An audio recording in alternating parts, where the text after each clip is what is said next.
Hello guys, how are you. आज की video में हम बात करने वाले हैं कि हम स्कैमर से कैसे बच सकते हैं। और मैं अपना एक खुद का पर्सनल एक्सपीरियंस है कैसे मेरे क्रेडिट कार्ड से पैसे स्टॉल हुए और कैसे उनको मैं रिकवर कर पाया। चलो आज की वीडियो शुरू करते हैं।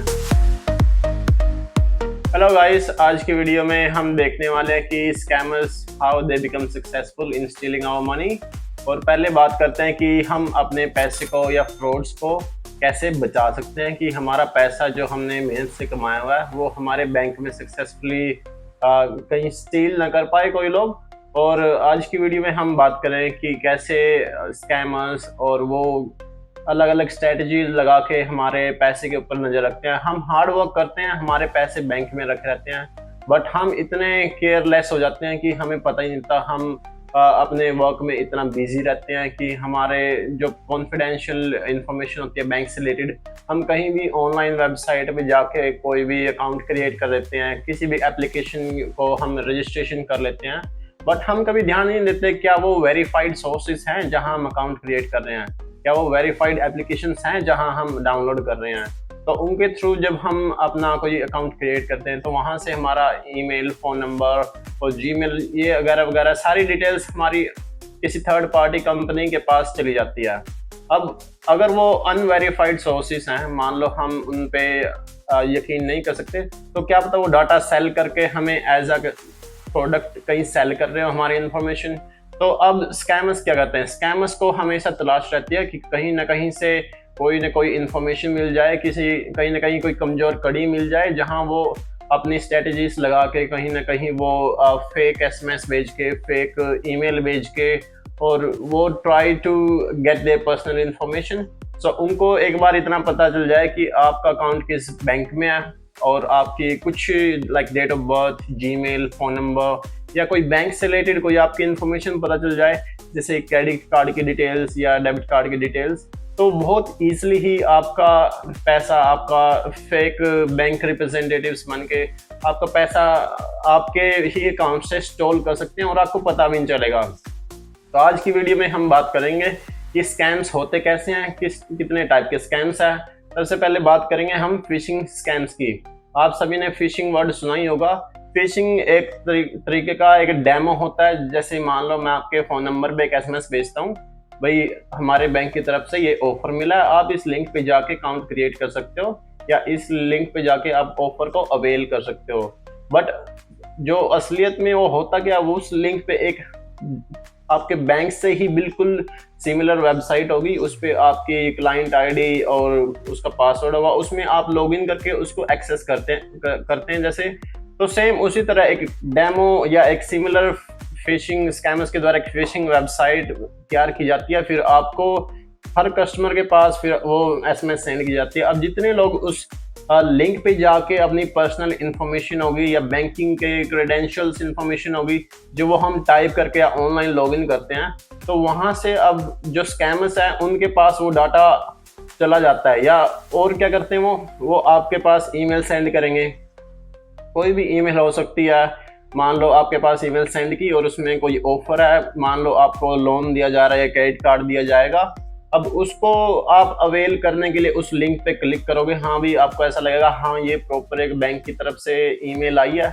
जब आप उसको ओपन करोगे फिर आपके पास एक नया ही वेब पेज खुलेगा। उस वेब पेज में आपको पता चलेगा कि हाँ एवरीथिंग लुक्स फाइन, बट जब आप देखोगे ना अनवेरीफाइड सोर्सेस होता है और वो वेबसाइट सेफ भी नहीं होती।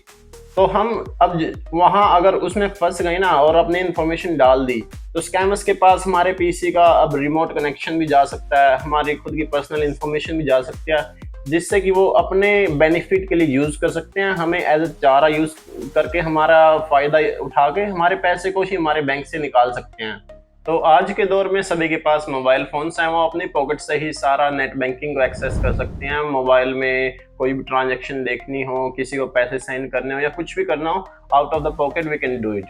सो आज के टाइम पे मैं बताऊंगा कि मेरे साथ कैसे 2 महीने पहले एक स्कैम हुआ। वो एक्चुअली था एक क्रेडिट कार्ड का स्कैम, और मेरा जो क्रेडिट कार्ड था वो $4000 की लिमिट का था, और उसमें मुझे पता चला कि मेरे $4000 में से सिर्फ $20 ही लेफ्ट हो गए हैं और बाकी जो पेमेंट हुई वो आउट ऑफ द कंट्री हुई। तो मुझे भी पता नहीं चला कैसे हुआ। तो चलिए मैं उसको बताता हूँ क्या हुआ। मैं गया पेट्रोल स्टेशन पे very next day after this scam. तो वहां जाके मैं पेमेंट करने लगा फ्यूल का। जब मैंने फ्यूल का पेमेंट किया तो मेरा क्रेडिट कार्ड चला नहीं, तो उसमें इश्यू आ रहा था कि पेमेंट नॉट एक्सेप्टेड। तो मैंने स्ट्रेट अवे अपने बैंक में देखा कि $4,000 क्रेडिट कार्ड और उसमें से बैलेंस है ही नहीं पैसे पे करने के लिए। फिर मैंने दूसरे कार्ड से पेमेंट करके अपना फ्यूल भरा के साइड में, फिर मैंने ध्यान से सोचा व्हाट शुड आई डू। तो सबसे पहले मैंने अपना कॉम बैंक से जो जिसमें मेरा अकाउंट था उससे मैंने कांटेक्ट किया, भाई ऐसे ऐसे करके मेरे अकाउंट में लाइक $4,000 थे क्रेडिट कार्ड में, और स्ट्रेट अवे भाई मुझे पता ही नहीं था कब ट्रांजेक्शन हुई, कहाँ से हुई, मुझे कुछ ऐसा नोटिफिकेशन नहीं आया कि आपके अकाउंट में से इतने पैसे डिडक्ट हुए हैं। तो मैंने बैंक को सारा कुछ एक्सप्लेन किया, सारा सिनेरियो उनको बताया कि इतने इतने डॉलर्स की ट्रांजेक्शन हुई है। 2 ट्रांजेक्शन हुई, वन वॉज नियरली $1,200 और सेकेंड ट्रांजेक्शन थी नियरली $2,800 की। तो ऐसे करके मेरे उस क्रेडिट कार्ड में से सारे पैसे चोरी हो गए। और फिर मैंने बैंक वालों को सारा कुछ एक्सप्लेन करके वहाँ मैंने अपना डिस्प्यूट लॉन्च किया। फिर उन्होंने मुझे क्लैरिफाई किया कि अगर जेन्युइनली तुम वहाँ प्रेजेंट नहीं थे at the time of the transaction तो हम उसको भी रिफंड कर सकते हैं।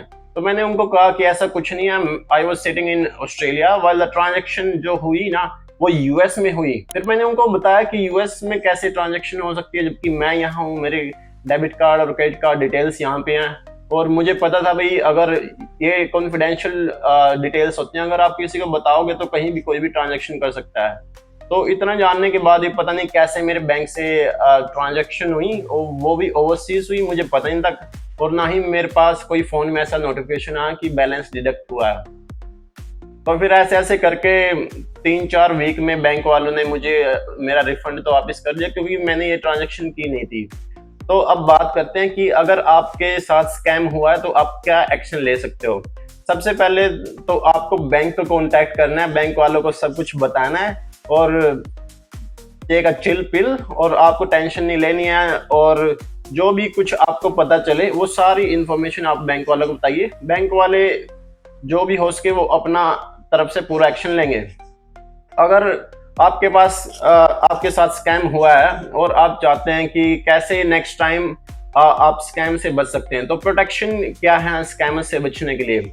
हमेशा एक स्ट्रॉन्ग पासवर्ड रखिए। पासवर्ड ऐसा रखिए कि उसमें अल्फाबेट्स भी हो, डिजिट्स भी हो, स्पेशल कैरेक्टर्स भी हो और एक लंबा सा पासवर्ड हो ताकि कोई गैस ना कर सके और किसी को पता भी ना चल सके।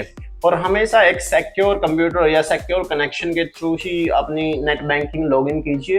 अदरवाइज अगर आप पब्लिक वाईफाई यूज करते हैं तो वहां पर ओपन कनेक्शंस होते हैं, कोई भी आके आपकी कुकीज को यूज करके आपकी ब्राउजिंग हिस्ट्री को चेक करके तो वहां पर कोई भी आपकी इंफॉर्मेशन स्टील कर सकता है। तो उससे बचकर रहिए, कभी भी वाईफाई पे अपनी बैंकिंग डिटेल्स मत लॉगिन कीजिए।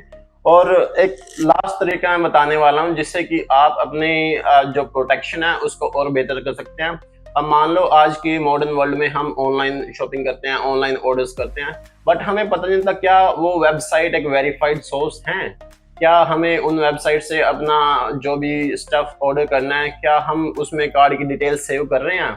अगर मान लो हम अमेजन से करते हैं, फ्लिपकार्ट से करते हैं, तो वो एक ट्रस्टेड वेबसाइट्स हैं, हम उन पे ट्रस्ट कर सकते हैं।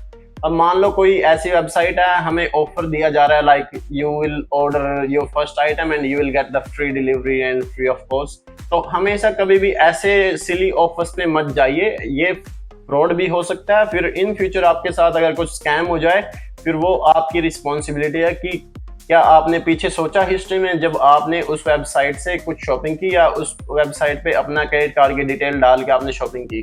तो हमेशा इसका ध्यान रखें कि हमेशा जो शॉपिंग कर रहे हो आप एक सिक्योर वेबसाइट से ही करें।